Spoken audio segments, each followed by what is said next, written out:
네, 안녕하십니까. 처음 뵙겠습니다. 저는 뉴욕 총영사관에서 나온 이승수 영사입니다. 저 국세청에서 파견을 와서 근무하고 있고요. 저희가 매년 국세청에서 미국에 있는 영사관과 합동을 해서 생업에 어려우신 우리 동포분들이 세금 문제로 고민하는 게 있으면 해결해드리려고 이렇게 세면을 개최하고 있습니다. 아틀란타 지역은 저희가 동부와 서부로 나눠서 이제 경년제로 세무 설명회를 했는데 2013년도에 아틀란타에 와서 한번 세무 설명회를 한 적이 있고, 그리고 이번에 다시 아틀란타에 와서 이렇게 여러분을 만나뵙게 돼서 세무 설명회를 하게 되었습니다. 만나뵙게 돼서 영광이고요. 주로 저희가 세무 설명회에서 설명할 내용은 한국의 양도세나 상속증여세, 그 다음에 여러분이 한국의 자금을 송금하거나 투자할 때 유의할 사항, 특히 중요한 게 지금 페카가 시행됐기 때문에 미국 거주자분들이 해외 금융계좌 신고법에 따라서 신고를 제대로 할 수 있게 저희가 도움을 좀 드리고자 하는 그런 방안들, 그런 내용들이 주된 강의가 될 것 같고요. 특별히 제가 말씀드리고 싶어서, 제가 어저께도 전화를 하나 받았는데 어떤 분이 LA에서 아마 한국에서 들어가다가 돈을 한 3만 불쯤 찾아다가 들어가다가 신고를 안 하고 그냥 입국을 하려다가 적발된 것 같습니다. 그래서 돈을 다 몰수당했다고 하는데, 그래서 저한테 묻기를 이럴 경우에 이게 한국 국세청에 통보돼서 뭐 어떤 한국에서 조사가 이루어지나요? 이런 문제. 답은 이제 통보는 되는데 이게 다 100% 조사가 되는지는 저도 자신 있게 얘기를 못 드립니다. 근데 이제 여기서 제가 말씀드리고 싶은 거는 이렇게 지금 한국 국세청하고 미국 국세청이 서로 이렇게 정보를 교환하는 시스템이 점점 구체화되고 있거든요. 그래서 예전에는 잘 확인이 안 됐던 사람들이 점점 더 양국 국세청에서 확인이 가능한 부분이 많아지고 있습니다. 그래서 그런 부분이 많아지기 때문에 신고를 할 때 법대로 신고를 해야지, 그렇지 않고 간과해서 그냥 예전처럼 뭐 어떻게 되겠지 하고 무시했다면 정말로 큰일을 당할 수 있거든요.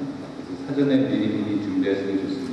특별히 올해는 페카와 관련돼서 올해 9월 달에 작년 12월 말 기준 잔고를 해서 우리 한국에 이제 미국 거주자분들이 한국에 5만 불 이상 잔액을 가지고 있으면 그 은행 자료를 한국 국세청이 수집을 해서 미국 IRS한테 보내는 겁니다. 그러면 IRS가 그 자료를 가지고 뭔가 작업을 하겠죠. 그래서 여러 가지 새로운 문제들이 발생할 수 있을 소지가 있기 때문에 조금 더 유념해서 신고를 하고 그 다음에 성실하게 미국 국세청이나 한국 국세청에서 요구하는 사항을 반영해 강의를 시작하고요. 강의는 짧게 하고 개별적으로 궁금한 케이스들을 질문을 하고 답변하는 시간을 굉장히 갖도록 하겠습니다. 강사들을 잠깐 소개하도록 하겠습니다. 먼저 우리 여러분 한국에서 부동산 사업할 때 궁금하신 점이 많을 것 같아서 한국에서 우리 부동산 양도소득세 관련해서 강의를 해주실 한국의 강백근 사무관님이십니다. 여기 국세공무원 교육을 해서 우리 세무공무원 교육에서 강의를 하고 계십니다. 네, 고맙습니다. 그 다음에 우리 상속증여 관련돼서 한국국세청 상속증여세과에서 파견 나오신 우리 김봉태 사무관님이십니다. 그 다음에 여러분들이 궁금해하실 사항이 제일 많은 것 같은데, 페카나 F바나 해외 금융계좌 신고 관련 사항에서 여러분들의 궁금증을 해소해 주실 제너의 블락의 미국 변호사이신 우리 배준범 변호사입니다. 그리고 또 한국에 투자할 때 유의할 사항이나 기타 한국에 송금할 사항들, 뭐 이럴 때 필요한 내용들을 여러분들한테 지식을 전달해 주실 우리 워싱턴에서 오신 우리 지성 국세관입니다. 참 강사 소개를 마쳤고요. 빨리빨리 진행을 해서 빠른 시간 내에 궁금증을. 네, 반갑습니다. 오늘 수고를 맡게 된 정준국입니다.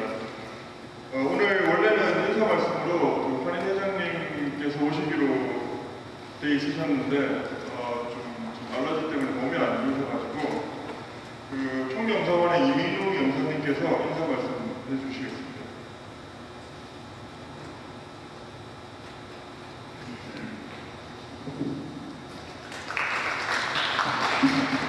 안녕하세요. 애틀랜타 총영사관의 이민용 영사입니다. 오늘 먼저 바쁘신데 이렇게 국세청 세무설명회에 와주신 여러분께 감사드리고요. 오늘 원래 총영사님도 오시고 싶어 하셨는데 한국에 공관장에 있어서 한국에 들어가셔가지고 나오지 못하셨습니다. 먼저 그 멀리 한국에서, 그 다음에 뉴욕에서, 그 다음에 워싱턴 DC에서 와주신 우리 저 국세청 공무원 여러분들께 감사드리고요. 오늘 이 자리를 준비해 주신 우리 저 박철호 회장님 이하 한인회 여러분들께도 감사의 말씀을 드립니다. 예전에 그 60년대, 70년대, 80년대에 이민 나오셨던 분들은 대부분 모든 재산을 가지고 미국으로 나오셨고 한국하고는 별로 경제적인 관계를 갖지 않으셨는데 최근에는 이제 한국 경제가 많이 발전을 하고 한국에 있는 많은 좋은 금융상품들이 나오면서 부동산이나 금융상품에 투자를 하시는 많은 교민들이 나오시는 것 같습니다. 그리고 한국과 미국 정부 간의 정보에 대한 교환이 많이 이루어지면서 그런 것 관련해서도 그 여러 교민들께서 궁금해하시는 분도 많으실 것 같아요. 오늘 2013년에 이어서 다시 애틀란타를 방문해 주신 국세청 여러분들께 감사의 말씀 드리고요. 2013년에 한번 그 저희가 세무설명회를 도람을 해서 했을 때는 한 200명 넘게 오셨는데 그때들 많이 들으셔가지고 아마 오늘 많이 안 오신 것 같은데 한국의 세법도 계속 바뀌고 있고 그다음에 세무 관련된 미국의 규정도 계속 바뀌고 있어가지고 오늘도 한번 들어보시고 상담을 받으시면은 더 좋은 재테크에 도움이 되시려고 생각이 됩니다. 오늘 강의를 해주신 분들이 플로우즈도 받으시고 또 강의 모두 끝난 다음에 1대1 상담도 받으실 건데요. 여기 오신 다른 분들도 다 같이 공유했으면 좋겠다는 좋은 질문 있으시면은 강의 끝나고 바로 질문해 주시고 만약에 그냥 개별 상담을 받겠다 하시는 분들은 강의 끝나시고 상담을 받으시면 될 것 같습니다. 네, 감사합니다.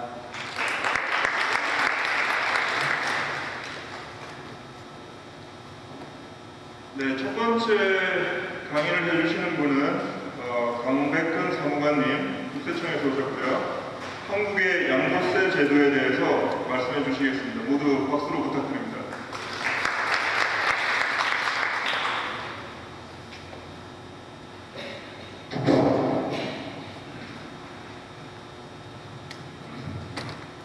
안녕하십니까. 반갑습니다. 세계 최대 한인회라고 소개를 해주셨는데 정말 실감이 납니다. 제가 분위기를 좀 부드럽게 하기 위해서 퀴즈를 한번 내보겠습니다. 이 퀴즈에 맞히시면 제가 그 선물을 하나 드리겠습니다.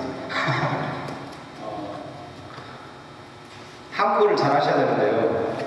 산토끼 반대말을 5가지 유형을 한번 얘기해 주십시오. 산토끼 반대말. 생각 안 나세요? 예, 한 가지 집토끼. 또 죽은 토끼. 네, 좋습니다. 또 네, 판토끼. 그렇죠. 3가지 나왔습니다.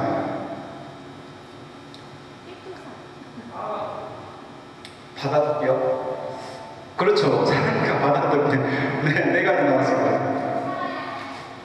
팔아야 할 토끼요? 살아야 토끼요. 그거는 좀 아닌 것 같지만. 아까 이쪽에서 또 답 나왔던 것 같은데요. 네, 키토산, 산토끼 반응을 키토산도 그렇죠. 사실 여러분들이 이제 한국을 떠난 지가 오래되신 것 같아서 5가지만 있는데 또 다른 반대말로는 뭐 산토끼니까 알카리 토끼. 그렇죠. 네. 하여튼 여러분들 너무 잘해주셔가지고 제가 아는 시 중에 아주 짧은 한국에서 대표적인 시인이신데 나태주 시인이라는 분이 있습니다. 그분이 행복이라는 시를 썼는데요. 저녁 때 돌아갈 집이 있다는 것, 힘들 때 마음속으로 생각할 사람이 있다는 것, 외로울 때 혼자서 부를 노래가 있다는 것. 이상입니다. 이 정도면 아주 행복하다는 거죠. 서두가 너무 길었고요. 한국 양도소득세에서 간단히 한 20분 정도 설명을 드리도록 하겠습니다.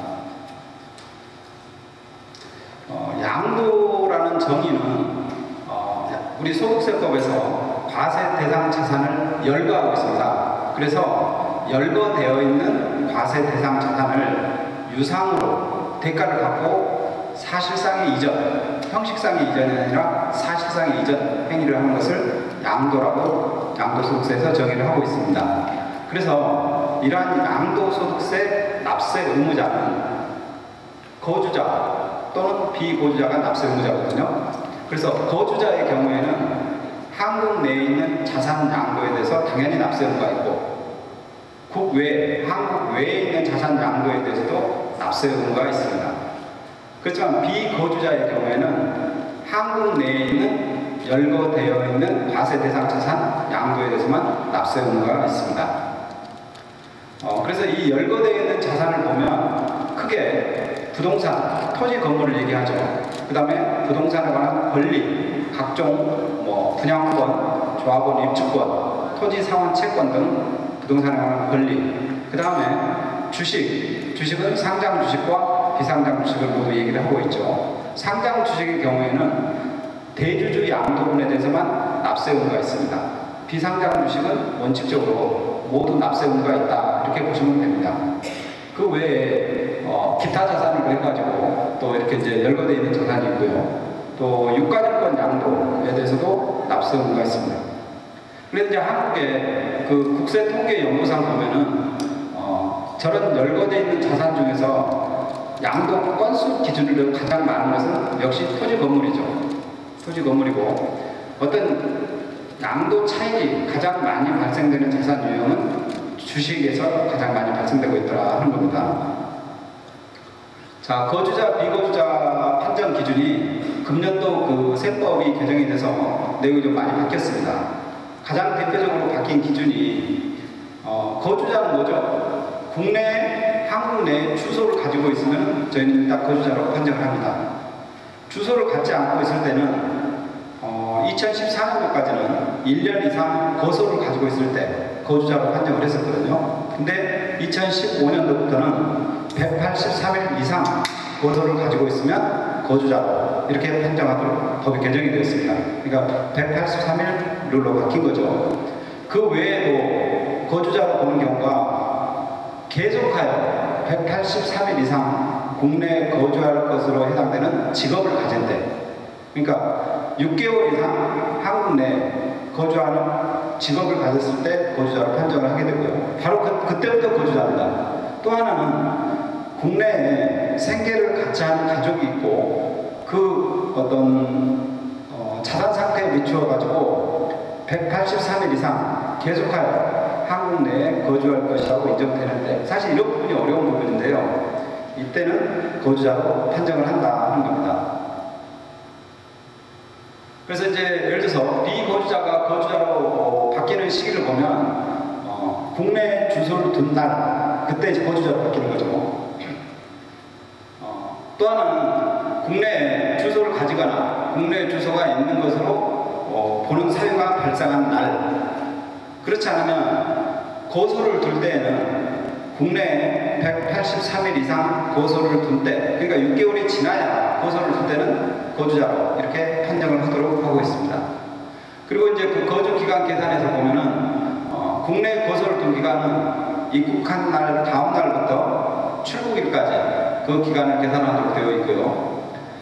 이게 이제 1영년 그 1월 1일부터 12월 31일까지 기간만 가지고 판단하는 게 아니라 2년에 걸쳐서 183일 이상이 되면은 그때에도 거주자로 이렇게 판정할 수 있다는 겁니다. 거주자하고 비거주자하고 사실상 이제 여러 가지 좀 차이점이 있는데요. 일단은 보시면은 거주자의 경우에는 해외에 있는 국외, 한국 밖에 있는 자산에 대해서도 납세 의무가 있다는 거죠. 비거주자는 한국 내에 있는 자산에 대해서만 납세 의무가 있다 하는 거고요. 과세 대상 자산도 약간의 차이점이 있습니다. 비거주자의 경우에는. 그리고 이제 세율 적용에 있어서도 거주자는 일반적으로 국내 자산에 적용하는 세율을 그대로 거의 따라갑니다. 사실은. 장기보유 특별공제에서도 약간의 차이점이 있습니다. 이따가 1세대 1주택 비과세 얘기할 때 설명을 드리도록 하겠습니다. 양도세 어떤 계산 흐름을 보면 양도소득세라는 것은 결국은 본인이 취득한 가액에서 양도한 가액과의 차액, 양도 차액을 계산해서 그 양도 차액에서 그 보유 기간에 따른 장기 보유 특별 공제를 차감을 하면 양도소득 금액을 계산하거든요. 그 양도소득 금액에서 기본공제라고 해서 일반적으로 250만 원의 기본공제를 해줍니다. 그러면 과세 표준이 계산이 되거든요. 그래서 과세 표준이 계산이 되면 거기에 세율을 곱해서 산출세액을 계산하는 이런 구조를 가지고 있습니다. 근데 이제 그 양도소득세에서 특징적인 거는 세율이 굉장히 다양한 세율을 가지고 있다는 겁니다. 우선적으로 과세 대상 자산이 제가 아까 한 13가지로 열거가 되어 있다고 그랬죠. 그 과세 대상 자산이 부동산이 아닌 주식이냐에 따라서 세율이 달라집니다. 예를 들어서 부동산 같은 경우에는 2년 이상 보유했느냐, 2년 미만 단기 보유했느냐에 따라서 2년 이상 보유한 경우에는 6%에서부터 38%까지의 초과 누진세율을 적용하고요.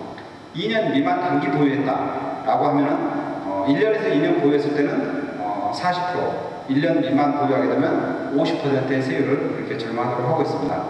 주식 등의 경우에는 해당되는 법인이 중소기업이냐 아니면 중소기업 외에 일반 기업이냐에 따라서 중소기업의 경우에는 10%, 중소기업이 아니고 대기업이나 그 외 일반 기업 주식을 팔게 되면 20%의 세율을 이렇게 적용하도록 되어 있습니다. 그래서 이제 양도소득세 계산할 때는 가장 중요한 부분이 양도 차익을 어떻게 계산할 거냐는 가장 중요하거든요. 그렇죠? 저희가 취득가액이 얼마냐, 양도가액이 얼마냐, 이게 가장 중요한 겁니다. 그래서 그 사실은 양도가액이 취득가액보다 낮다고 하면 내가 손해를 보고 팔았다고 하면은 양도소득세는 납부할 게 없는 거죠. 결국은 이익이 났을 때 양도소득세는 내는 거죠. 그런데 이 양도가액을 2006년 12월 30일 이전에는 기준시가를 가지고 양도 차익을 계산했었습니다. 근데 2007년 1월 1일 이후부터는 실제 거래가액, 실제로 당사자 간에 계약한 가액으로 양도가액과 취득가액 이렇게 하도록 되어 있습니다. 근데 이제 통상적으로 양도가액은 현재 시점이거든요. 그래서 양도가액은 실제 거래가액을 확인할 수가 있어요. 근데 취득가액은 10년 전, 20년 전, 30년 전 과거일 수 있거든요. 그러다 보니까 계약서를 분실해서 쓸 수도 있고 또는 그 계약 내용이 전혀 이제 인정될 수도 없고 확인될 수도 없는 사유도 있을 수 있어요. 그랬을 때는 취득가액을 매매 사례가액, 그러니까 취득일 전후 3개월 내에 어떤 매매 사례가 있었다면 그 가액을 취득가액으로도 쓸 수 있고, 또 매매 사례가액도 없다 그러면 취득일 전후 3개월 내에 감정가액이 있다면 그 감정가액을 취득가액으로 쓸 수 있다는 거죠. 근데 통상적으로 매매 사례가액이나 감정가액은 확인이 안 됩니다. 그래서 통상적으로 실질 거래가액이 확인이 안 될 경우에는 환산가액을 취득가액으로 많이 사용을 합니다. 이 환산가액은 기준시가를 가지고 환산하는 거죠. 예를 들어서 양도실가를 안다면 양도실가에 곱하기 부모의 양도 당시 기준시가분의 취득 당시 기준시가 이렇게 해서 환산가액을 계산해서 신고를 하게 됩니다. 근데 이제 취득가액을 실질 거래가액을 가지고 취득가액을 계산했을 때는 실제 지출된 필요경비, 그러니까 취득일부터 양도일 사이에 어떤 자본적 지출액이나 양도비, 내가 아파트를 사서 발코니 확장을 했다. 그 발코니 확장하는 데 들어간 실제 지출된 비용을 공제를 받아야 되겠죠. 근데 그걸 공제받을 수 있을 때는 취득가액을 실질 거래가액을 사용할 때만 공제받을 수 있다는 거죠. 만약 취득가액이 내가 불분명해진다, 또는 나 취득가액이 기억이 안 나더라 해서 환산가액을 쓸 때는 그런 실제 지출된 비용이 있다 하더라도 공제받을 수 없고요. 그 정부에서 정한 계산 공제액이라고 해서 취득 당시 기준시가의 3%에 해당하는 금액을 기타 필요경비로 공제받을 수 있습니다. 양도소득세 세율은 제가 구두로 잠깐 설명을 했기 때문에 그냥 넘어가도록 하겠습니다. 비거주자가 이제 그 국내에 있는 자산을 양도했을 때 원천 징수되는 경우가 있는데요. 예를 들어서 여러분들이 한국에 있는 부동산을 한국 내에 있는 법인에게 양도를 했다. 매수인이 법인이라는 거죠. 법인에게 양도를 했을 때는 해당 법인에서 양도 가액의 10%를 원천 징수하고 이렇게 나머지를 지급하도록 되어 있습니다. 그래서 그러면 이제 한국 내에 있는 개인에게 양도를 했을 때는 어떨까? 그냥 그때는 원천징수를 하지 않죠. 한국 내에는 법인에게 양도했을 때 원천징수가 된다 하는 겁니다.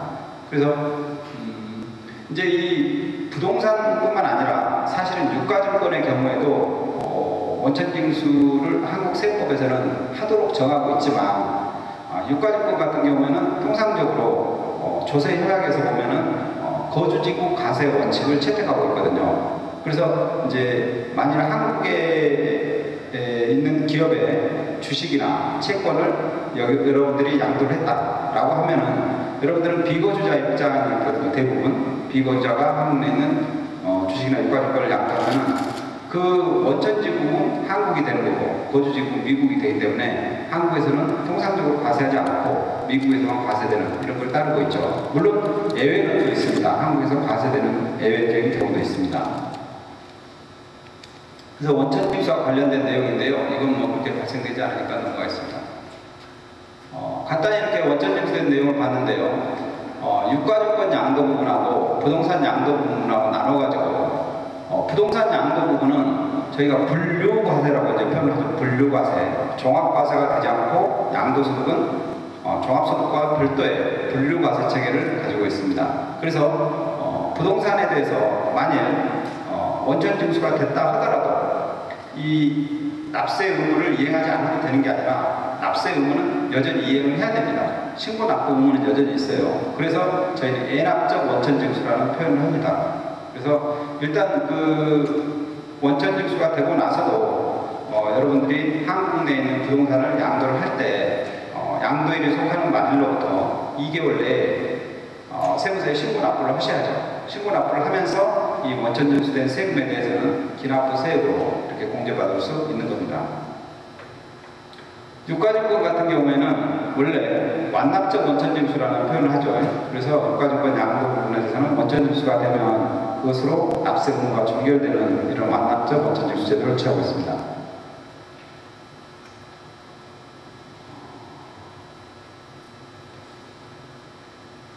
근데 이제 이렇게 제가 원천징수되는 내용을 얘기를 했는데 만일 어떤 조세 협약에서 한국과 미국의 조세 협약에 의해서 해당되는 소득이 비과세 대상 소득이더라 라고 하면은 그 비과세 면제가 된다는 신청서를 작성을 해서 관할 세무서에 제출하면 관할 세무서에서 그 내용을 검토를 해서 그 비과세 면제 확인서를 발급을 해줍니다.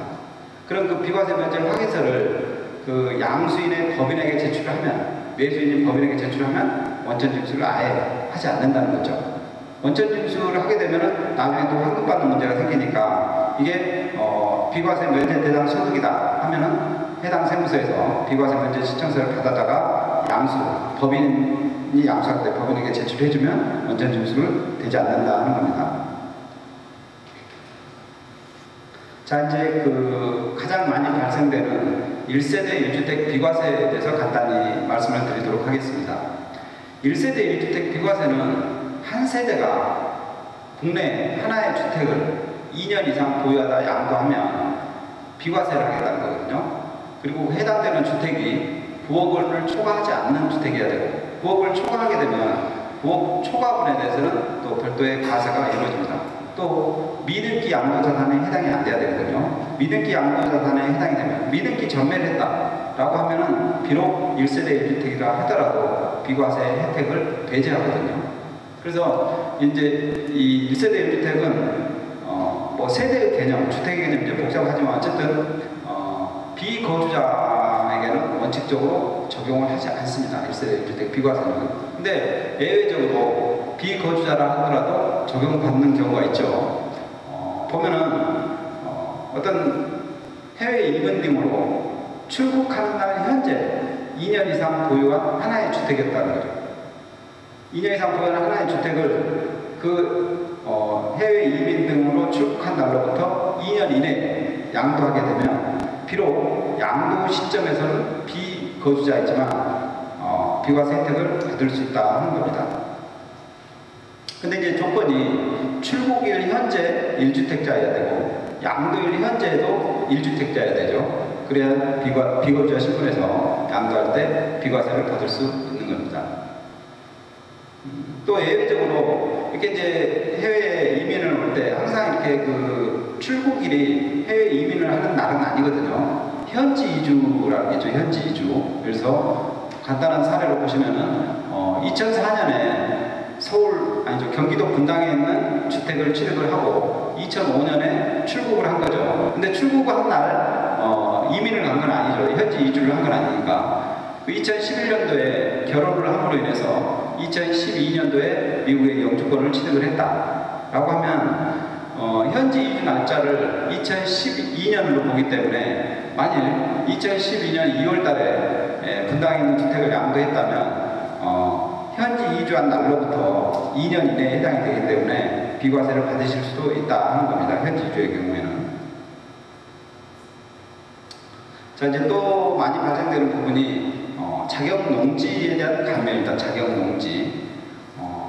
자격 농지 감면은 원래는 제초 자격, 그러니까 농지를 소유한 거주자가 농지 소재지에서 8년 이상 제초 자격하다가 그 농지를 양도하게 되면 100% 감면을 해주겠다는 거죠.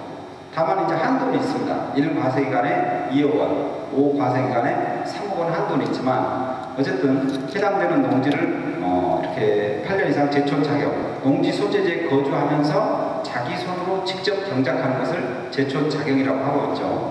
그럴 경우에 감면을 해주는데 이 제촌 자격 감면 규정도 원칙적으로 거주자에게만 하도록 하고 있습니다. 그런데 이 8년 제촌 자격 감면 규정을 적용할 때도 거주자가 제촌 자격 8년 이상 제촌 자격한 상태에서 현지 해외 이주를 해버렸다라고 하면은 2년 동안은 거주자로 간주를 해주도록 되어 있습니다. 그러니까 비거주자가 항상 안 되는 건 아니고 2년 이내, 그러니까 현지 이주한 날로부터 현지 이주가 아니죠. 해외 이주한 날로부터 2년 이내에 양도를 하면 8년 자격 감면 혜택도 받으실 수가 있는 거죠. 자, 이제 공익사업 수용 감면입니다. 이 공익사업용으로 수용 감면에 대해서는 거주자뿐만 아니라 비거주자에게도 혜택이 주어집니다.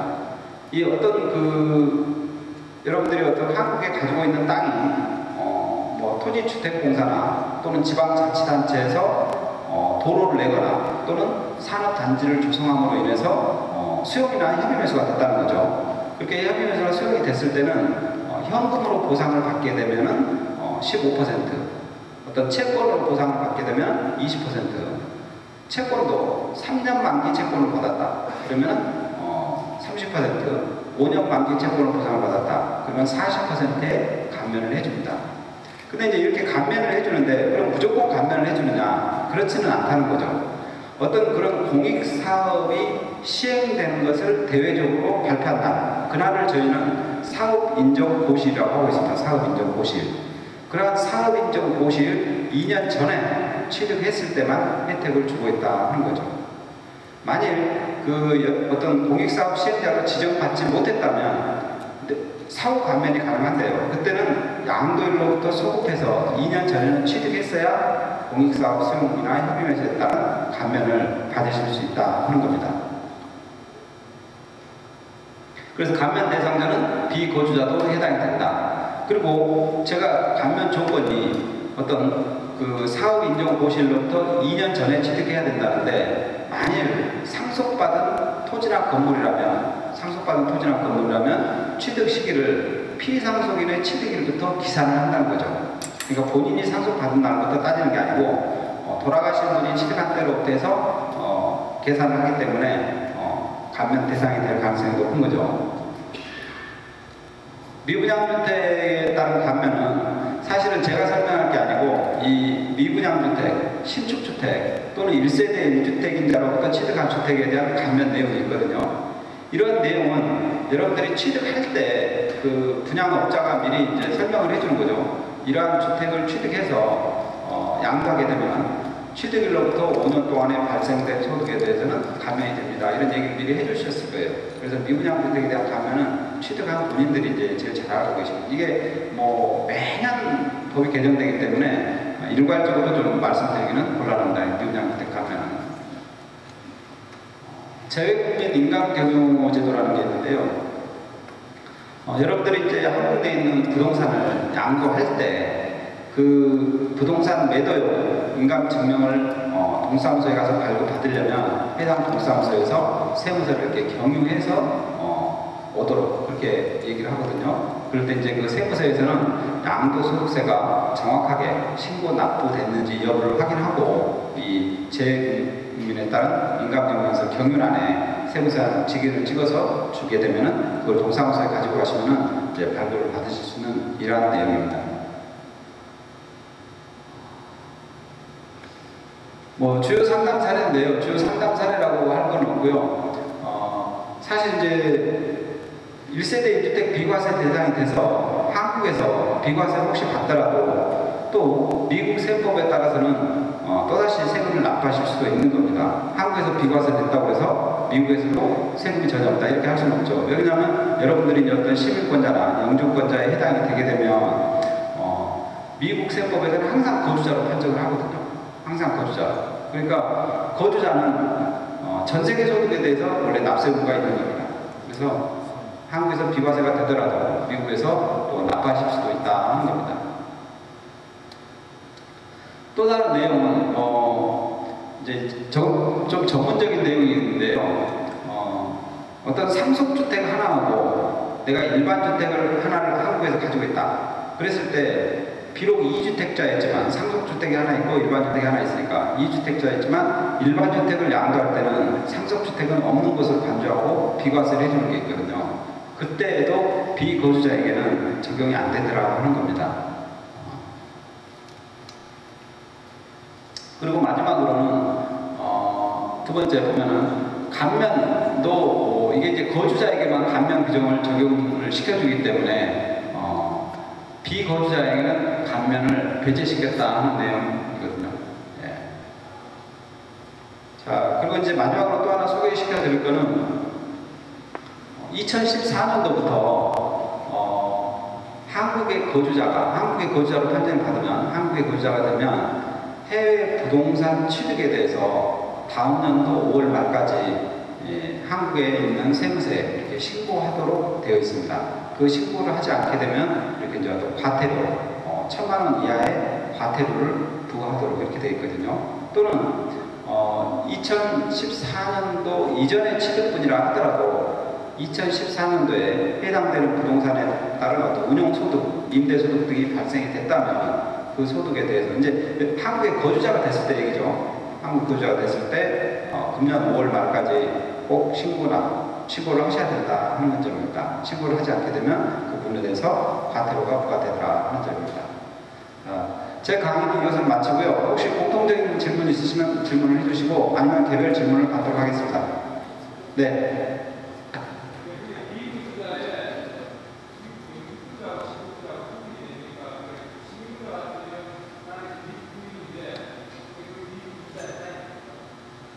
한국에서요? 그 부분은 좀 다른 부분인데 예를 들어서 미국의 시민권자라 하더라도 한국에 들어가셔가지고 183일 이상 계속해서 어떤 직업을 가지고 계시거나 또는 뭐 가족이나 자산 상태에 미쳐가지고 지금 183일 이상 한국에서 거주할 것이라고 인정이 되면은 한국에서도 거주자로 판정이 될 수도 있습니다. 그럼 이중 거주자가 되실 수도 있는 거죠. 그 이중거주자가 됐을 때는 원칙적으로는 조세 협약에 따라서 한미 조세 협약에 따라서 서로 어느 나라 거주자인지에 대한 판정을 하도록 되어 있습니다. 그때는 이제 가족이나 자산 상태가 어느 나라에 더 있느냐 그걸 가지고 이제 서로 어느 나라의 거주자로 볼 건지 서로 이제 어떤 다툼이 생기는 거죠. 서로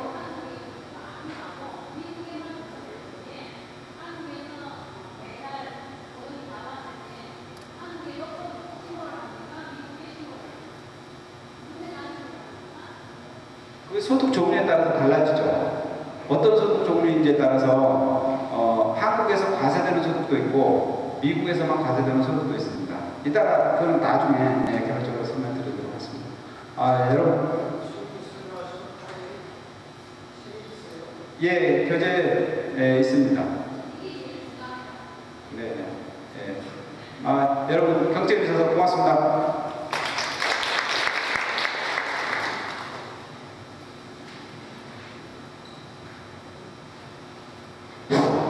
어떻게 많이 도움 되셨는지 모르겠습니다.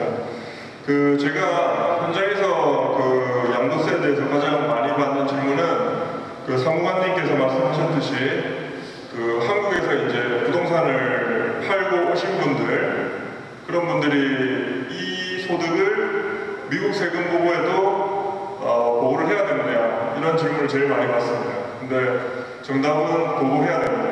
아까 전에 말씀드렸듯이 미국의 영주권자나 시민권자들은 전세계에서 나오는 본인 수입에 대해서 보고하는 의무를 가지고 있습니다. 그래서 보고는 하셔야 되는데, 그렇다면은 세금을 내야 되느냐, 그건 또 다른 이슈예요. 그러니까 우리가 한국에서 세금을 많이 냈다 그러면은 거기에 대한 텍스 크레딧을 받습니다. 그래서 주로 제가 경험한 바에 의하면은 세금을 안 내는 경우가 더 많습니다. 그래서 세금이 나올까봐 보고를 회피하는 일은 없기를 바라고요. 일단 보고를 하시고 정상적으로 세금 내신 거를 크레딧으로 처리하면은 대부분 안 내는 경우가 많다는 점 염두에 두시기 바랍니다.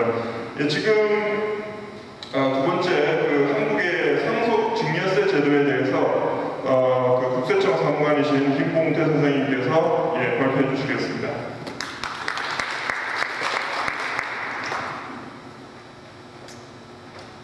예, 반갑습니다. 제가 이제 입국한 지가 5일째 되는데 저녁마다 이게 잠도 못 자고 오늘도 이동해가지고 쪽잠을 잡아놨더니 이게 몸이 아주 으슬으슬하고 좀 컨디션이 좀 안 좋습니다. 이해 좀 해주시고, 이번 시간에는 한국의 상속세와 증여세 과세 제도에 대해서 우리 교포님들하고 간단히 살펴보도록 하겠습니다. 먼저 상속세와 증여세는 뭐가 됩니까? 근데 상속세는 피상속인의 사망으로 재산이 상속인들한테 이전하는 거고, 증여세는 증여자와 수증자의 증여 계약에 의해서 증여자한테서 수증자한테 넘어갑니다. 그러면 미국에서는 증여 같은 경우에는 증여해주는 사람이 통 크게 네가 이것도 주니까 세금까지 내라고 그러는데, 한국에서는 어떨까 보시면은 일단은 재산을 취득한 사람들이 납부할 능력이 있다고 봐가지고 상속인, 유언이나 증여에 의해서 줬을 경우에는 수요자, 그리고 이제 증여의 경우에는 수증자한테 상속세와 증여세 납세 의무를 부담시키고 있습니다. 다음은 이 상속세 과세 제도에 있어서 거주자와 비거주자 판단 문제인데요. 이 거주자냐 비거주자냐에 따라 가지고 이 과세 대상 재산하고 상속 공제 종류가 틀려집니다. 기준을 보시면은 사망 당시 가족, 직업, 재산 상태 등으로 보아 생활 근거지가 한국 내에 있는지, 있다면 거주자, 없다면 비거주자가 되겠습니다. 현재 거주자의 경우에는 국내의 모든 상속재산을 과세 대상으로 하고 있고, 거기에 맞춰 세법에 있는 모든 상속공제, 공과금, 채무, 장례비용, 배우자 공제, 유공납부세 공제는 재공제를 다 해주고 있습니다. 반면에 비거주자인 경우에는 한국에 있는 상속재산에 대해서만 과세 대상으로 하고 있고, 상속공제의 경우에도 상속재산과 관련된 공과금, 채무, 기초공제 이용입니다. 다음은 상속 순위를 살펴보시겠습니다.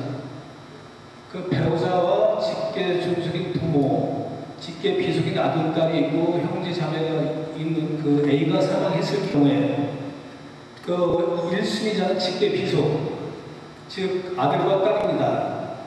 두 번째 2순위는 아들과 딸이 없을 경우 존속인 부모님이 하게 되는데, 여기서 배우자는 아들과 딸, 그러니까 비속과도 동순위, 비속이 없을 경우 부모하고도 같은 순위가 되겠습니다.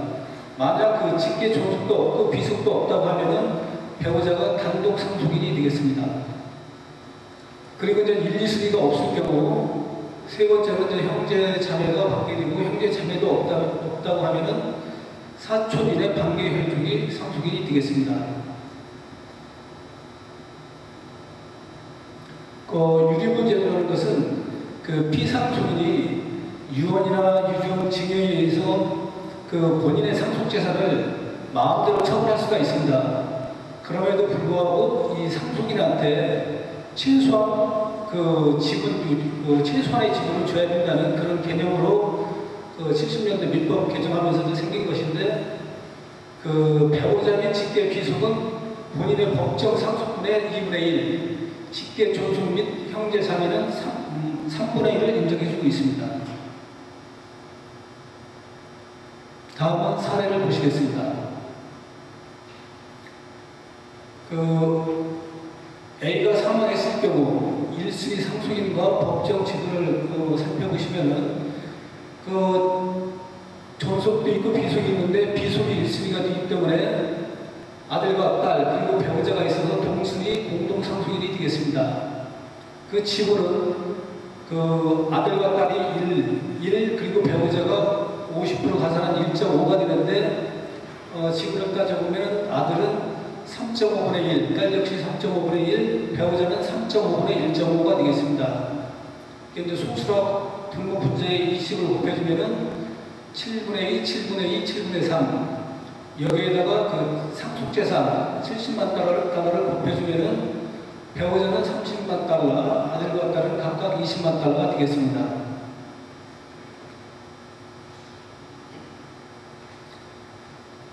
다음의 경우는 직계 비속 중에 사망자가 있는 경우입니다.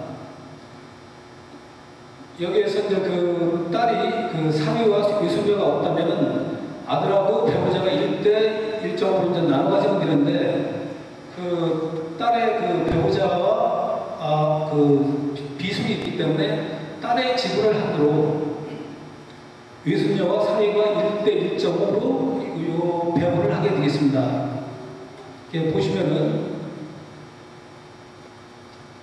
20달러한테는 20만 달러가 있는데, 그러니까 아까 처음에 받을 때 이제 7분의 2의 지분이었죠. 근데 이제 딸의 지분을 가지고 배우자와 외손녀가 지분을 나누게 되면 1대 1.5. 그러니까 이제 곱하기 분모 분자의 이식을 해주면 5분의 2가 외손녀, 5분의 3이 사위 해가지고 사위는 12만 달러, 외손녀는 8만 달러 지분을 갖게 되겠습니다.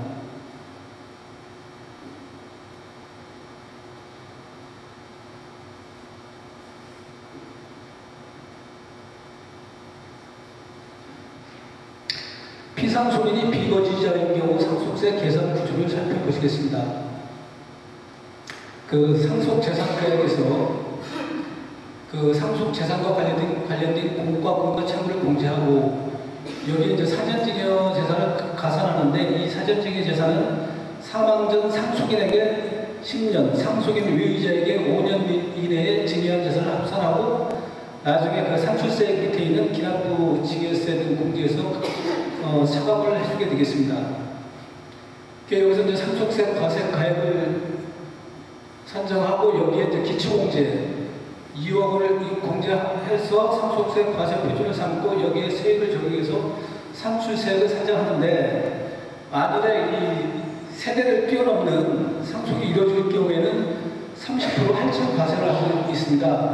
30% 세대 생략 상속이라는 것은 아버지가 사망했을 경우에는 상속인이 1순위 치근친 상속인 아들이 받아야 됨에도 불구하고 손자한테 내려줬을 경우, 그 경우에는 산출세액의 30%를 할증해서 과세를 하고, 여기에 이제 기납부세 공제 플러스 신분납부 가산세가 있으면 적용을 해서 결정세액을 부하는데, 문제는 이 기초공제 2억 원이 누구한테나 차감해주느냐 하면은 그게 아니고, 순수한 상속 재산을 가지고 공제를 하는 것이지, 이 상속 재산에 이제 합산하는 사전증여 재산만 있다 그러면은 이 기초공제 2억 원은 적용이 되지 않습니다. 그러니까 사망할 때 순수하게 남아있는 상속 재산에 대해서만 하고, 요 상속 재산도 유증이나 유언에 의해서 상속인이 아닌 제3자한테 갔을 때는 이것도 역시 공제 대상이 안 되겠습니다. 다음은 증여세 과세 제도를 살펴보겠습니다. 증여세는 이 거주자냐 비거주자냐에 따라서 그 범위가 그 과세 대상 범위가 좀 차이가 나는데 거주자인 경우에는 국내의 모든 재산에 대해서 과세를 하고 비거주자인 경우에는 한국 내 재산과 특정 국유소재 재산만 과세 대상으로 하고 있습니다. 여기서 특정 국유소재 재산이란 거주자로부터 증여받은 국유예금, 적금 등 해외 금융계좌에 보유된 재산 및 국내 소재 재산을 50% 이상 보유한 외국 법인 주식이 되겠습니다. 수증자가 비거주자일 경우 증여세 계산 구조를 보시겠습니다. 증여 재산가액에 채무 부담액을 차감하고 여기에 이제 재차 증여를 가산 그리고 이제 평가 수수료가 있으면 공제해서 증여세 과세 표준을 삼고 여기에 세율을 적용해서 이제 산출세를 산출하는데 그 채무 부담액을 차감을 해주는데 대신에 이제 그 채무에 대해서는 채무를 그 인계시킨 사람 그분한테는 이제 양도세를 과세하는 구조가 됩니다. 쉽게 얘기해서 압구정부에 상가 10억짜리가 있는데 거기에 그 임대 보증금이 5억이 있다. 그러면 증여재산가액은 뭐 10억이지만 그 임대 보증금 채무를 이쪽에서 인수를 하기 때문에 그 부분은 증여가 아니지 않습니까? 그렇기 때문에 그 부분을 차감해서 증여세 과세 비중을 5억을 삼고 대신 그 차감해진 5억은 그 증여해준 사람이 그 대가를 받고 양도하는 것과 동일하기 때문에 양도세를 부과하고 있습니다. 그리고 이제 여기에서도 이제 재차 증여한 재산을 가산하는데 그 이제 동일인이 10년 이내에 증여한 재산을 합산하게 되어 있습니다. 그 쉽게 얘기해서 이런 규정이 없다고 하면은 매년 1억씩 그 증여를 해줄 경우에 1년에 1억씩 10년을 한다고 하면 그 증여세가 1억이면 되는데 한 번에 10억을 증여한다고 하면 2억 4천이 되거든요. 그러니까 이제 분산 증여이나 조세 회피를 방지하기 위해서 이런 그 제도를 두고 있고 이것도 마찬가지로 그 세대 생계약 증여시 30% 한정을 해서 과세를 하고 있습니다. 상속증여세 세율 구조를 보시면 그 2000년부터 현재까지 5단계 총합부진세율을 적용하고 있는데 여기서 과세 표준이 20억일 때 산출세액이 얼마인지 한번 계산을 해보시면은 그 과세 비중 구간이 10억하고 이제 30억 사이가 이제 40%지 않습니까, 세율이? 그럼 20억에다가 40%를 곱하면 8억인데, 여기서 이제 세율 차이로 인한 누진공제 1억 6천을 빼주면은 6억 4천이 그 산출세액이 되겠습니다. 그 상속세와 증여세의 과세 표준 신고및 납부 기한을 보시겠습니다. 상속세는 상속 개시일이 속하는 달의 말일로부터 9월 이내, 거주자인 경우에는 3개월이 짧은 9월 이내이고요. 증여세는 증여일이 속하는 달의 말일로부터 3월 이내, 이것은 거주자와 동일합니다. 그 상속세와 증여세는 뭐 다른 종류의 세무과 동일하게 그 일시의 현금납을 원칙으로 하고 있는데 상속과 증여의 경우에는 이게 이제 세액이 이제 고액인 경우가 많고 상속 같은 경우는 뭐 예정치 못하게 또 이제 발생하고 또 이 재산 중에 부동산과 유가증권이 많이 있습니다. 그래가지고 분담이나 연부연간 물락 같은 그 나름대로 좀 납세하게 이제 편리한 여러 가지 그 방법을 도입해서 시행하고 있습니다. 분납은 그 신고기한의 납부세액이 2천만 원 초과시 그 2월 이내에 이제 분납하도록 하고 있고요. 연부연납은 신고 또는 고지서장 납부세액에 대해 그 이자 한 2.5%거든요.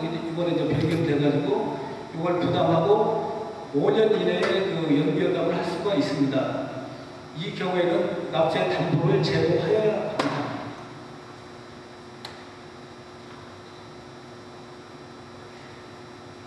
다음은 블락으로 그 상속 재산 중에 부동산과 유가증권이 절반을 초과하는 경우 부동산으로 납부가 가능하고 이 경우에도 납부세액이 2천만 원을 초과해야 됩니다.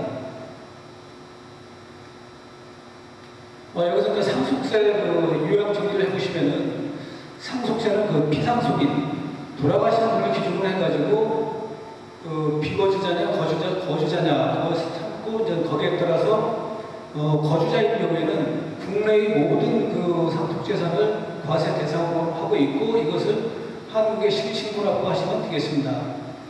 반면에 비거주자인 경우에는 한국 내 재산에 대해서만 과세를 하고 이것을 한국에 신고라고 하시면 되겠습니다.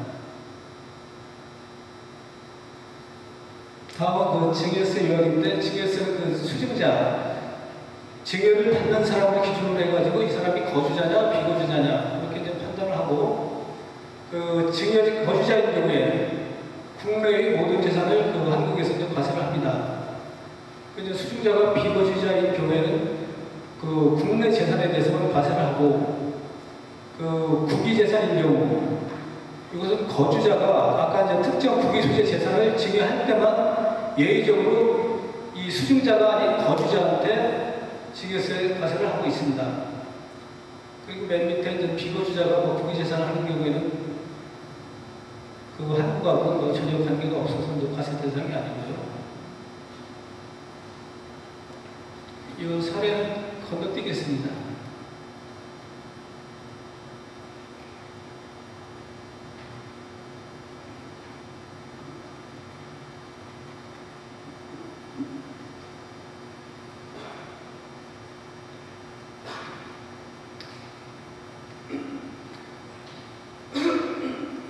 다음은 상속인 스스로 상속재산을 확인하는 방법인데요.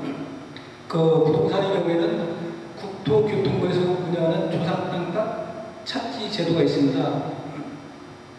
그 신청 장소는 시도 및 시군구청 지적부서이고요. 그 신청 시 구비서류는 신청서, 재적등본, 거짓관계 증명서, 여권 등. 그 자료는 피상속인의 전 토지 자료를 여기에서 볼 수가 있습니다. 그리고 이제 금융재산은 금융감독원에서 그 운영하는 금융거래 통합조회 서비스를 이용하시면 되는데 신청 장소는 금융감독원이나 국민은행, 우리은행, 삼성생명, 구비서류는 재적등본, 신분증, 그리고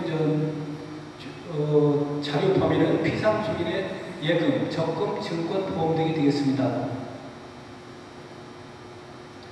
이제 상속이 이루어졌을 때 등기를 언제까지 해야 되느냐 여기에 대해서 이제 강행 규정은 없는데 어차피 이제 처분을 하려면 상속인한테 등기를 하고 처분을 해야지 그 피상속인 명의에서는 그 처분을 할 수가 없습니다.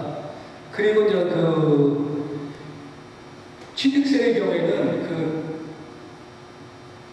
이제 상속인들이 이제 외국에 이제 주소를 두고 한 경우 기간은 이제 국내보다는 한 3개월 정도 더 주는데 그 기간 내에 신고 납부를 안 하면은 그 신고불성실 가산세 20%가 그 납부불성실 가산세 한 연 11% 정도 되거든요.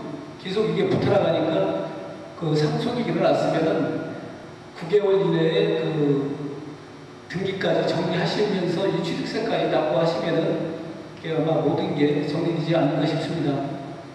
이상으로 간단하게 그 상속세와 증여세, 과세 제도에 대해서 설명을 마치겠습니다. 감사합니다.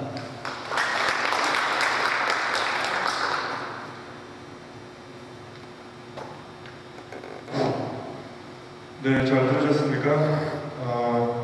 제가 강의를 들으면서 느낀 게 한국은 물납이 가능하다. 네, 그러니까 세금을 낼 때 꼭 돈으로 낼 필요가 없고 그러니까 집이나 뭐 이런 걸로 가능하다는 게 참 좋은 것 같습니다. 미국은 그 상속세가 너무 많아가지고 뭐 부득이하게 이렇게 뭐 집이나 뭐 사업체를 팔고 이런 경우가 하다 하거든요. 예, 다음은 미국의 해외자산 소득 신고 그리고 미국의 상속 증여세 제도에 대해서 제너럴 블락에 계시는 배준범 변호사님께서 말씀해 주시겠습니다. 예, 박수로 맞아주십시오.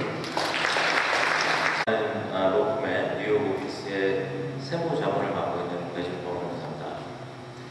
제가 이제 평소 하는 일은 주로 이제 뭐 기업체 관련된 세무자문이나 M&A, 헤지펀드, 프라이빗 에퀴티, 펀드니에이션 관련된 세무자문 관련된 일 많이 하고 있고요. 오늘은 교인 여러분들을 위해서 약간 다른 앵글로 제가 말씀드릴 내용은 해외 금융 계좌 보고에 관한 의무인데요. 여러분 뭐 이런 그 앱 최근에 이제 몇 년 동안 버즈가 계속 있었기 때문에 앱과나 페트카에 관련된 보고 의무에 대해서 들어본 적은 있을 거예요. 이제 두 개의 보고 의무가 되게 비슷하면서도 살짝 다른 보고 의무고, 그 성격이나 이런 것에 약간 차이점이 있습니다. 그래서 그거에 대해서 좀 간단하게 설명드리고 또 사례를 들어가면서 이게 어떻게 적용되는지 한번 알려드리도록 하겠습니다. 먼저 F-바는 해외 금융 계좌 보고법이에요. 그래서 그 이름이 의미하는 대로 보고를 촉진하기 위해서 만들어진 법입니다. 그래서 뭐 세금을 보고하는 게 아니라 그런 금융 계좌가 있다는 사실을 보고 노티파이 하는 법이고요. 그 성격 자체가 텍스트 리턴에 같이 포함돼서 보고되는 의무가 아니라 별도로 매월 9월 30일까지 그 직전 정도에 있었던 계좌에 대해서 금융정보당국에, IRS가 아닌 금융정보당국에 보고를 해야 합니다. 그래서 보고 기준도 일반 세금 그 텍스 리턴 때 적용되는 기준하고 약간 달라요. 여러분들이 외국에서 외환을 10,000불 이상 들고 싶은 보고를 하시는 것처럼 해외 계좌가 10,000불 이상 가치를 가지고 있을 경우에 잔액 기준이 아니라 그 연중 어떤 날이라도 10,000불 이상을 추구하는 계좌가 있을 경우에는 보고를 하셔야 되고요.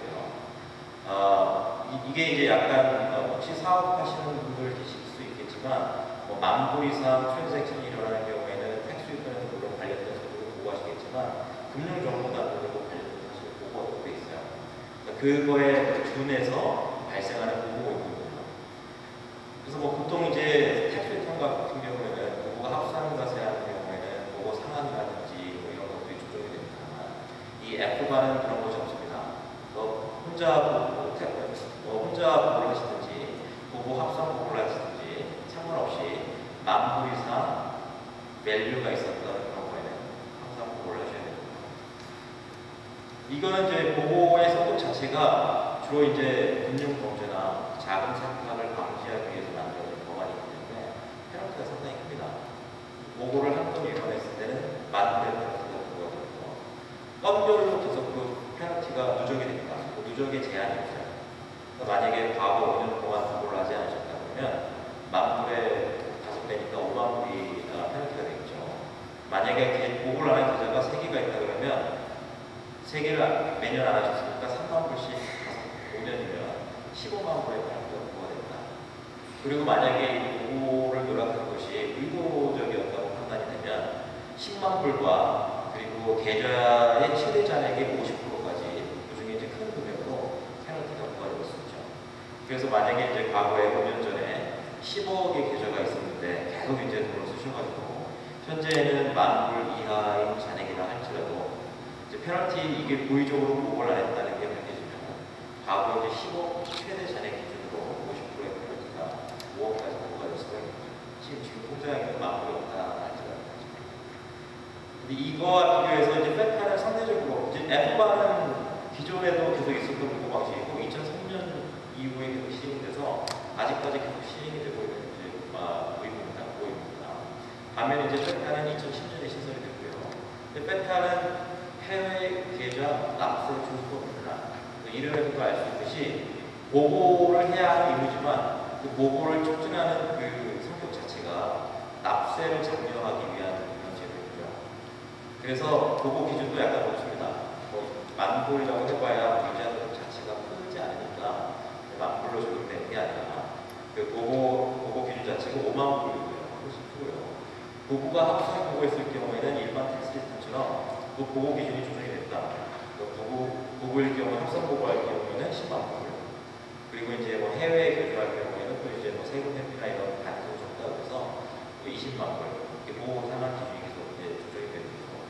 다만 이제 50,000불이라는 기준은 아까 F바는 1년 중에 어느 하루라도 10,000불이 넘는 보고를 해야지만 페카 같은 경우에는 연말 잔액이 50,000불 이상이거나 아니면 연중에 어느 하루라도 잔액이 75,000불을 넘는 경우가 있을 경우에는 보고 대상이 됩니다. 만약에 보고 합산 것을 하신다면 연말 잔액이 100,000불, 연중 금액이 150,000불 초과한 적이 있는 둘 중에 하나라도 해당이 되면 보고 요구가 발생합니다. 그 페널티도 물론 이제 보고를 한 번 안 하면 페널티가 페널티 만불이고 그걸 이제 수정 안 하면 만불씩 추가가 됩니다만 보고를 미행한 그런 거에 페널티는 상관이 있어요. 그래서 만불 페널티가 붙고 계속 보고를 안 하셔가지고 만불씩 5번까지만 부과가 되고 그러니까 최대 5만 불까지만 부과가 되고 그 이상으로는 페널티가 증가하지 않습니다. 그래서 theoretically 제일 크게 보고 페널티로 부과될 수 있는 가능성은 6만 불이죠. 만불 처음에 페널티를 하고 추가적으로 만불씩 5번씩이 되니까 6만 불까지만 페널티가 붙을 수 있고 그 이외에 더 이상 페널티가 증가하지 않습니다. 다만 이제 아까 제가 말씀드린 것처럼 납세 의무를 회피하기 위해서 관련된 이제 5만 불에 해당하는 소득이나 이런 것을 보고하지 않았을 경우에는 이제 뭐 과신금, 미신고된 세금 금액의 40%, 고의가 있거나 이런 경우에는 75%까지 세금이 부과될 수가 있겠죠. 근데 이것은 잔액이 부과되는 게 아니고요. 과신고, 미신고된 그런 세금에 대해서 부과가 됩니다. 예를 들어서 뭐 세금을 내야 될 금액이 100만 원이었는데 그거를 이제 5만 불에 해당하는 이자가 100만 원이었는데 그걸 보고를 안 했다. 그러면 이제 페널티가 미부고 페널티가 붙고 그리고 이제 세금을 부과하지 않았으니까 그 100만 원에 대한 40% 아니면 75%의 페널티가 가산이 됩니다. 이게 페널티의 부과 방식이 약간 다릅니다. 어떤 보기에는 두 개가 같은 법인 것 같지만 실제로 이제 페널티는 F가 훨씬 크고요. 이제 페트카는 페널티 상대적인 것 같지만 이제 텍스 리턴에 관련돼서 부과를 하기 때문에 또 다른 단점이 있어요. 한 실제로 F반은 이제 2003년부터 시행이 됐습니다만 이거를 이제 보고를 하지 않으셨을 경우에 소멸시효가 6년입니다. 그래서 이제 예를 들어서 2003년에 소유하고 있던 계좌의 경우에는 2004년 9월 30일에 보고 의무가 발생하는데 그 보고 의무가 발생한 시점부터 6년이 지나면 관련된 보고 의무를 소멸하게 된 거죠. 지금 이제 2003년에 계좌가 있었으면 이미 6년이 지난 상황이기 때문에 그 보고를 하지 않았다 하더라도 그거에 대한 페널티는 부과할 수가 없습니다. 다만 페타는 텍스 리턴과 같기 때문에 텍스 리턴은 보고를 안 하면 소멸시효가 존재하지 않죠. 그래서 텍스 리턴은 그 페타에 관한 보고 의무는 보고를 하지 않으시면 그 제척 기간이 소멸하지 않고 계속 보고하실 때까지 연장이 됩니다. 만약에 지금 보고를 안 하신다면 앞으로 10년이 지나든 20년이 지나든 IRS가 언제부터 와서 그거에 대한 페널티나 이런 걸 발생할 수 있다. 그래서 이제 한 가지 이제 그거에 그런 이제 성격의 차이점을 이해를 하시면 과연 이제 지금 작년부터 한국은행에서 5만 불이 넘는 그런 계좌를 가진 분들에 대한 정보를 IRS에 통보를 하고 있는데 만약에 이제 페타의 보고에 해당되시는 분들이 있으면 이건 반드시 보고를 하셔야겠죠. 아니 왜냐면 이제 정보는 앞으로 계속 들어오고 있는데 지금 보고를 안 하시면 그 제출기간에 소멸하지 않고 계속 이제 연구로 존속이 되니까 그거를 소멸시키기 위해서라도 지금 보고를 하시는 게 맞습니다. 5만 불 미만은 페타 보고 대상은 아니고요. 다만 F바 보고 대상이죠. F바는 텍스 리턴이 아니기 때문에 그 4월 15일까지 텍스 리턴에 포함돼서 보고하시는 게 아니고요. 매년 5월 30일까지 보고를 하셔야 되는데 보고는 보고를 하셔야 됩니다. 다만 이제 아까 말씀드린 것처럼 보고를 안 하시면 6년의 소멸시효가 있고 6년이 지나면 소멸한다는 겁니다. 또 어떤 분들은 과연 그러면 지금 뱅크 어카운트를 거의 큰 게 있는데 이걸 다 닫고 6년의 소멸시효를 기다리는 게 어떠냐 그렇게 말씀하시는 분도 있는데 뱅크 어카운트를 닫는다는 것 자체가 약간 의심스러운 이제 서스피션을 일으킬 수 있는 액티비티이기 때문에 IRS나 그런 가족의 어텐션을 받을 수가 있겠죠.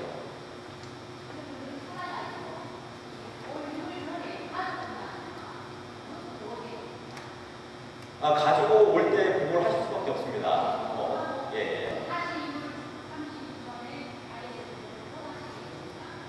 지금 이제 가지고 오셨다 하더라도 올해 가지고 오시기 전까지는 만불이 초과하지 않습니까? 그러니까 내년 6월 30일에 보고를 하셔야 되겠죠. 연중 하루라도 만불이 초과했기 때문에 가지고 오셨다 하더라도 보고를 하셔야 됩니다. 그래서 이제 차이점을 제가 말씀드렸고 간단하게 이제 사례를 말씀드리는데 가장 흔한 사례 중에 하나가 이런 경우예요. 한국의 부동산을 가지고 있습니다. 부동산은 일반적으로 금융자산이 아니기 때문에 F과든 F과든 보고 대상이 아닙니다. 다만 부동산을 전세를 주셔가지고 전세금이 통장에 입금됐어요. 그러면 통장에 입금되는 순간 만불이 넘어가면 F과에 관한 보고가 발생합니다. 5만 불이 넘어가면 F과에 대한 보고가 발생하는 거죠.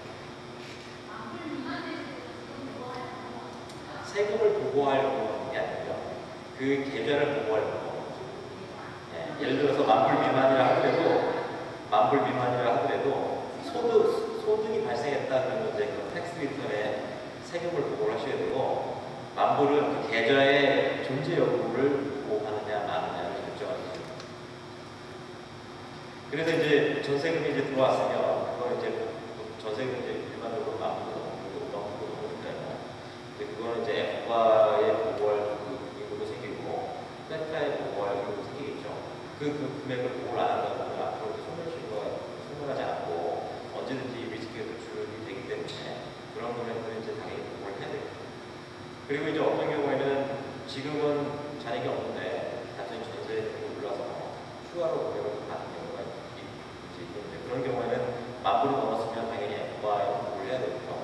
그리고 이제 5만 불이 넘지 않는 경우에는 F과에 대한 보고가 발생하지 않기 때문에 그 부분은 이제 납세자가 어느 정도 리스크를 질 수 있는 상황이 될 수가 있습니다. 상황이 이제 올 수 있는 거죠. 하지만 원칙적으로는 F과도 보고를 하셔야 되고, 다만 이제 F과 보고는 발생하지 않지만 관련된 소득은 텍스 리턴에 같이 추가를 해서 보고를 하시면 됩니다. 근데 뭐 지금 이제 계좌를 신설하시는 그런 경우에는 뭐 이런 보고 의무에 따라서 보고를 하시면 되는데, 과거에 있던 계좌를 보고를 안 하신 분들도 있어요. 여러 가지 이유가 있지만, 흔히 제가 드리는 말씀 중에는 단순히 예전에 부동산을 팔았고 파는 금액을 미국에 신고를 했고, 다만 그 은행 계좌, 한국은행 계좌로 돈을 받았기 때문에 거기에 바로 돈을 받았다가 미국으로 바로 송금을 하셨다. 그래서 실제로 송금된 금액은 이제 미국에서 관련자들은 다 미국 텍스 리턴에 보고가 됐고, 다만 이제 F과 신고만 안 하신 거예요. 그때 당시에는 이제 F과 보고가 없었습니다. 이럴 경우에 어떻게 해야 되느냐, 구제받을 수 있는 길이 있느냐. 작년 6월 전까지만 해도 이런 경우에 구제받을 수 있는 길이 명확하지 않았습니다. Offshore Voluntary Disclosure Program이라고 미국에 거주하지 않는 해외에 거주하는 미국인들 대상으로 자발적으로 관련된 계좌를 IRS에 디스클로즈하고 좀 낮은 율의 페널티를 적용받는 프로그램이 있었습니다만, 미국에 거주하는 사람한테는 적용되지 않습니다.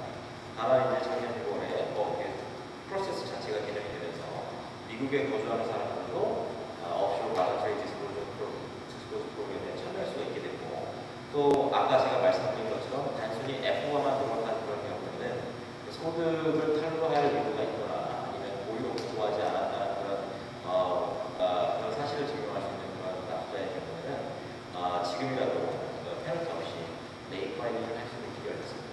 제 지금 책자 65페이지 보면 관련된 프로세스가 간략하게 소개가 되어 있고요.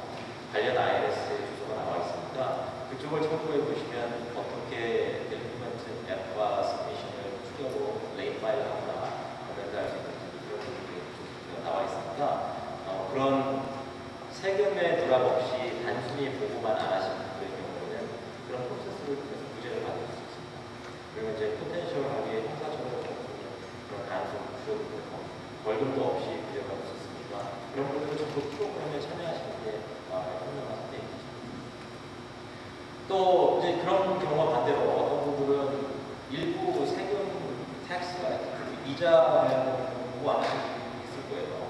그런 분들은 일본 F과 서비스는 참여할 수가 없고, 대신 이제 올해부터 그 개정된 모빌리티 프로그램에 따라서 만약에 이제 보고하지 않은 세금이 크지 않고 실제로 보고를 의무적으로 들어가는 게 아니라 단순 실수였다거나 그런 걸 입증할 수 있는 경우에는 페널티가 50%의 페널티가 아니라 27%, 고의가 없다는 걸 입증하실 경우에는 5%의 낮은 페널티를 주는 길이 열렸으니까 그런 프로그램을 적극적으로 활용해 주시고 생각해 주시면 말씀드리고 싶습니다. 예.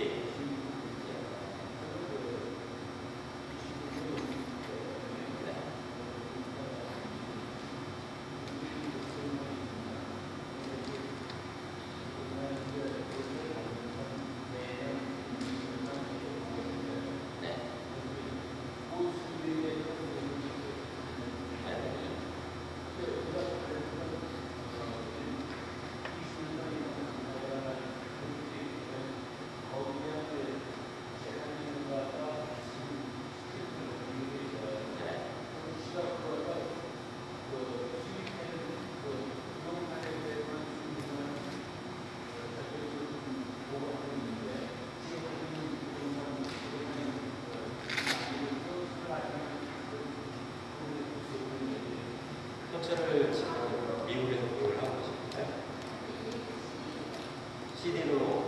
CD에서 발생하는 이자를 공부하시거든요. CD에는 이제 CD를 가지고 계신다는 얘기는 CD에서 이자가 발생을 하고 그거를 보고하시면 되는 거고, 현찰은 이미 세금을 낸 그 돈이기 때문에 애프터 텍스 돈이기 때문에 그거에 대해서 추가로 보고하시는 건 없어요. 다만 그 예금을 해외 계좌에 적용을 하셨을 경우에는 그 계좌가 있다는 사실을 알고 하시면 돼요.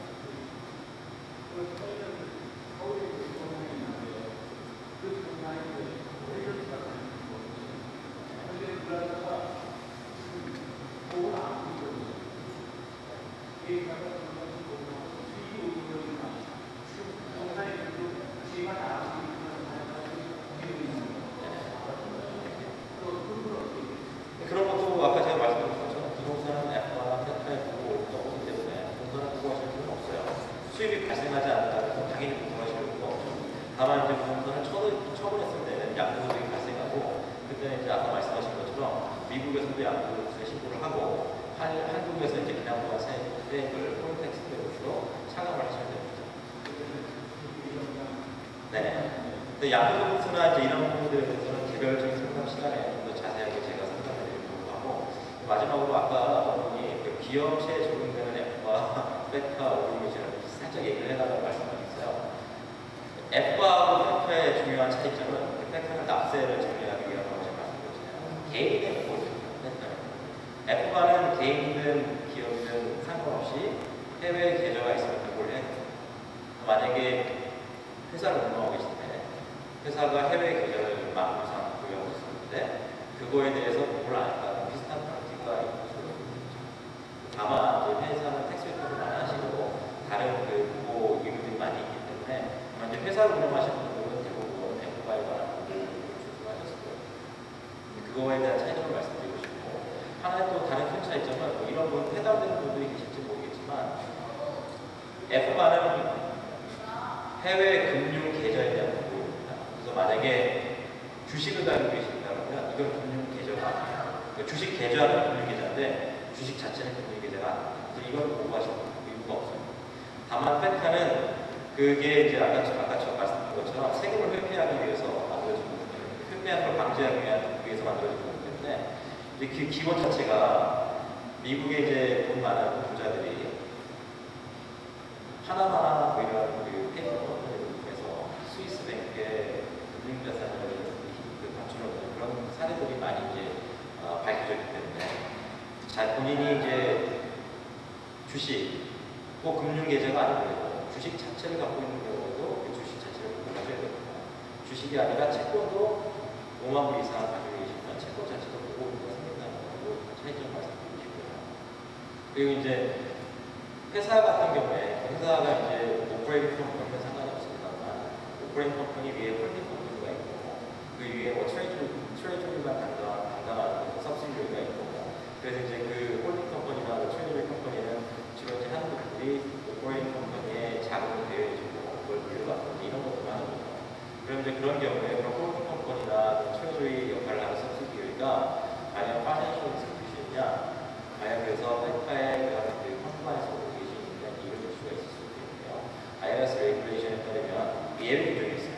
홀딩 컴퍼니를 소유하는 경우에는 그 오퍼레이팅 컴퍼니가 밑에 있는 경우에는 홀딩 컴퍼니나 트레저리 역할만 하는 서브시디어리는 FF가 파이낸셜 인스티튜션이 아니기 때문에 그런 부분들이 이제 팩트하고 오블리게이션을 존재하지 않습니다. 그런 부분들에 대해서 IRS와 GIA 대부분의 이제 개인들 상관이 없으시겠습니다만 그 번호를 받을 의무가 없고 관련된 그 계좌 자체를 보호할 의무가 있다고 말씀드리고요. 그리고 추가로 궁금하신 사항이 있으면 시간이 많지 않습니다. 개별 상담 시간에 말씀드리려고 하고 강의를 마치도록 하겠습니다. 감사합니다.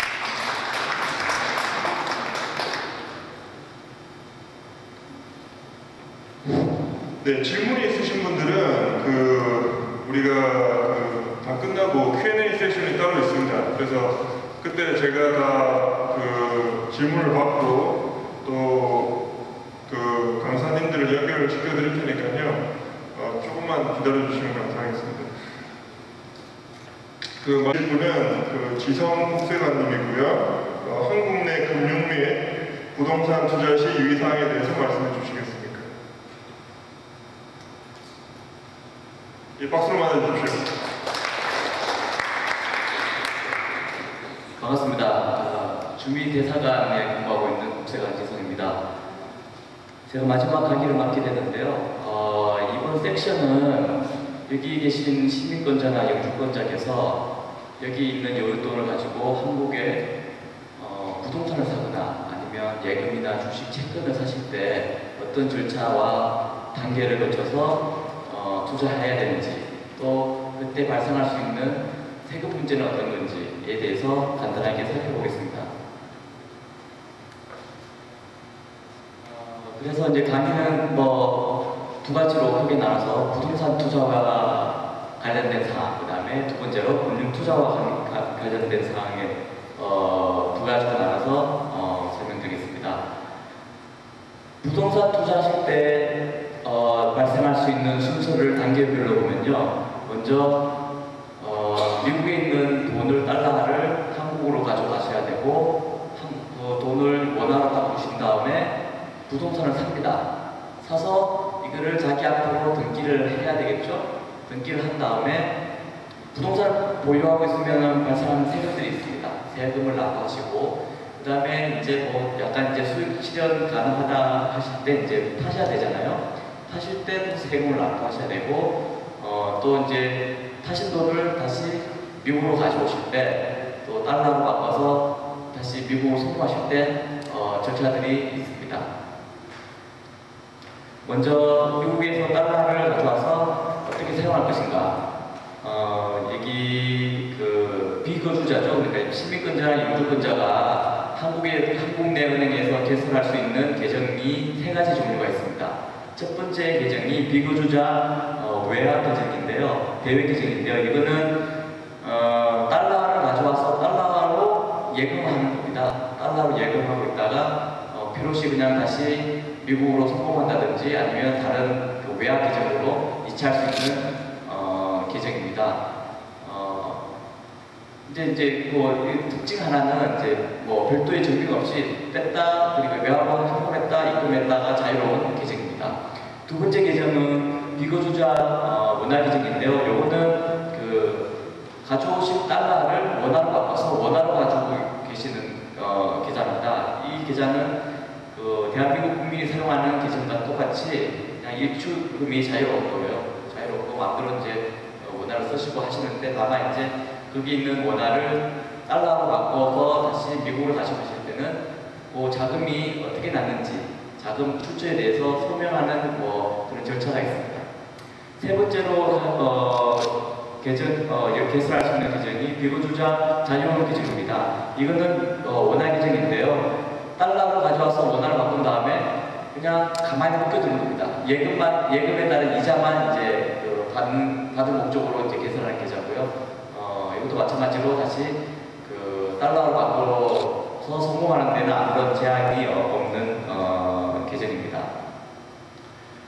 부동산 자금을 가지고 오실 때 영주권자 같은 경우에는 그 자금을 일단 가져오셔가지고 계좌를 계산한 다음에 건물을 사든 토지를 사든 아무런 제약이 없이 자유롭게 할 수 있습니다. 다만 이제 시민권자 같은 경우에는 그 부동산 취득 목적으로 자금을 가져올 때 부동산 취득 신고서라는 것을 자기가 거래하는 외국한 은행에 제출을 해야 되는 절차가 있습니다. 그 다음에 이제 부동산 샀을 때는 등기를 해야 되는데요. 등기를 할 때 서류가 몇 가지가 있습니다. 매매 계약서라든지, 그 다음에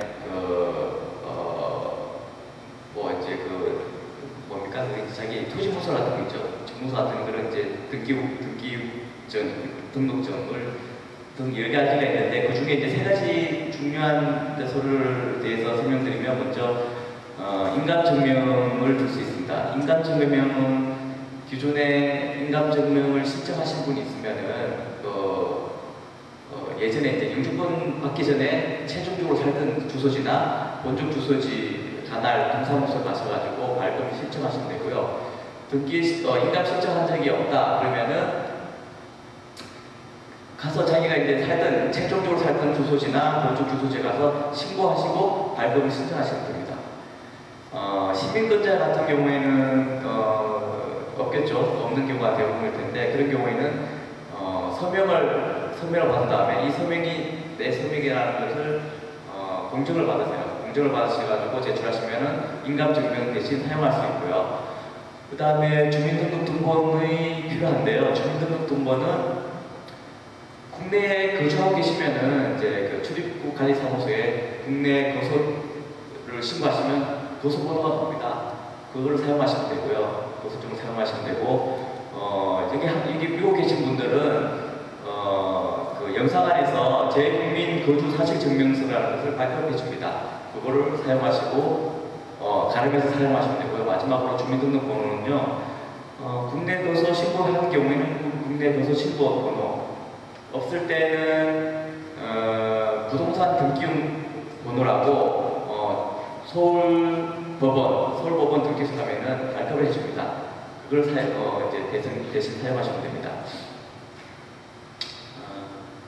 여기서도 하나 이제 또 차이나는 게 영주권자하고 시민권자가, 토지를 샀을 때는 토지 취득 신고를 별도로 하는 절차가 있습니다. 추가적으로.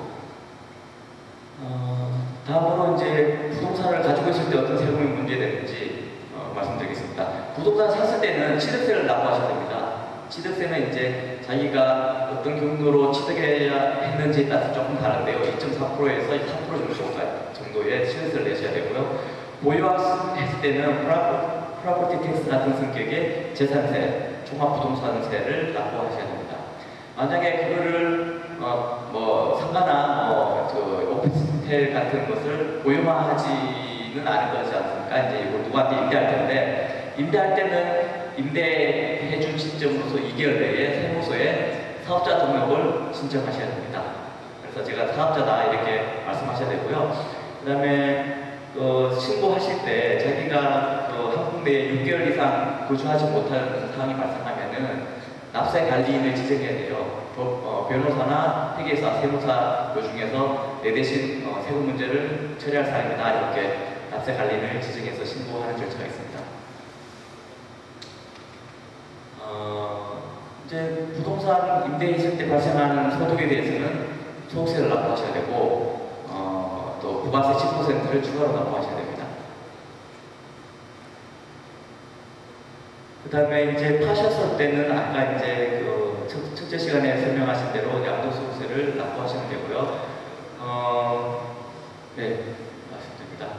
그 다음에 파신 돈을 다시 미국으로 회수하실 때는 두 가지 서류를 작성하셔서 제출하셔야 되는데, 첫 번째 서류가 재산 반출 신청서입니다. 이거는 내가 반출하고자 하는 자금이 어떤 자금이다, 그러니까 정당한 자금이라는 것을 증명하는 거죠.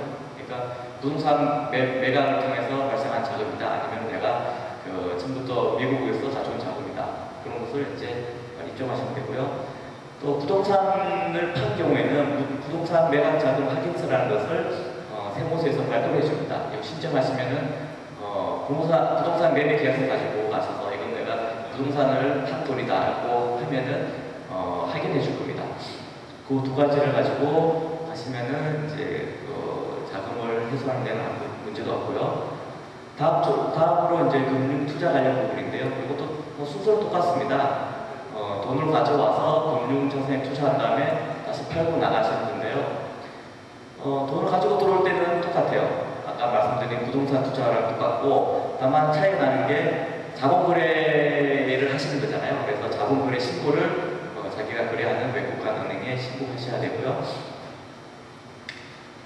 그 다음에 이제 보유했을 때 좀 차이 나는 게 보통 이제 원천 징수를 많이 해요. 예금에 대해 이자 소득, 그 다음에 배당 소득에 대해서 원천 징수를 하는데, 한국 국민 같은 경우는 22%를 세율을 적용해서 원천 징수를 하는데, 한미 조세 조약에 따라 가지고 여기 시민권자, 영주권자 같은 경우는 이자 소득에 같은 경우는 13.2%, 그 다음에 배당 소득에 같은 경우는 16.5%라는 낮은 세율을 적용받습니다. 이런 낮은 세율을 적용받으려면 사전에 제한 세율 적용 신청서라는 것을 제출해야 되는데요. 자기가 거래하는 증권사라든지 은행에 이 서류를 제출하시면 되겠습니다. 신청서는 국세청 홈페이지에 가시면은 쉽게 찾을 수 있고요. 찾아서 원본으로 제출하셔도 되고 그게 어려우면은 팩스나 이메일로 제출하셔도 되겠습니다. 투자 자금 횟수도 똑같습니다. 똑같고 추가적으로 드릴 것은 자기가 반출하고자 하는 총 금액이 10만 불을 초과할 경우, 그러니까 이게 뭐 부동산을 매각한 자금이든 아니면 예금 계좌든 주식을 판 돈이든 상관없이 10만 불을 초과할 때는 전체 자금에 대해서 자금 출처 확인서라는 것을 세무서에서 발급을 받아야 됩니다. 그걸 받으셔야지 이제 송금이 가능하고요. 네, 그렇습니다.